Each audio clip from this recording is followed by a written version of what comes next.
சங்கீதம் 60ஆம் அதிகாரம் 1ஆம் வசனம் முதல் 12ஆம் வசனம் வரை.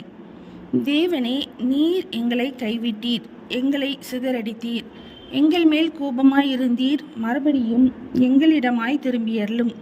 பூமியை அதிர பண்ணி அதை வெடிப்பாக்கினீர், அதன் வெடிப்புகளை பொருந்த பண்ணும். அது அசைகின்றது. உம்முடைய ஜனங்களுக்கு கடினமான காரியத்தை காண்பித்தீர். கத்தளிப்பின் மதுபானத்தை எங்களுக்கு குடிக்க கொடுத்தீர். சத்திய நிமித்தம் ஏற்றும்படியாக உமக்கு பயந்து நடக்கிறவர்களுக்கு ஒரு கொடியை கொடுத்தீர். உமது பிரியர் விடுவிக்கப்படும்படி உமது வலது கரத்தினால் ரட்சித்து எனக்கு செவி கொடுத்தருளும். தேவன் தமது பரிசுத்தத்தை கொண்டு விளம்பினார், ஆகையால் கலிகூறுவேன். சீகேமை பங்கிட்டு சுக்கோத்தின் பள்ளத்தாக்கை அளந்து கொள்வேன். கீலேயாத் என்னுடையது, மனாசேயும் என்னுடையது.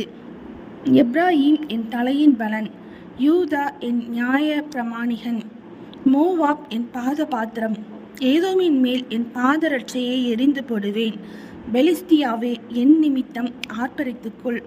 அரணான பட்டணத்திற்குள் என்னை நடத்தி கொண்டு போகிறவர் யார்? ஏதோ மட்டும் எனக்கு வழிகாட்டுகிறவர் யார்? எங்கள் சேனைகளோட புறப்படாமல் இருந்த தேவரீர் அல்லவோ? எங்களை தள்ளிவிட்டிருந்த தேவரீர் அல்லவோ? இக்கட்டில் எங்களுக்கு உதவி செய்யும். மனுஷனுடைய உதவி விருதா.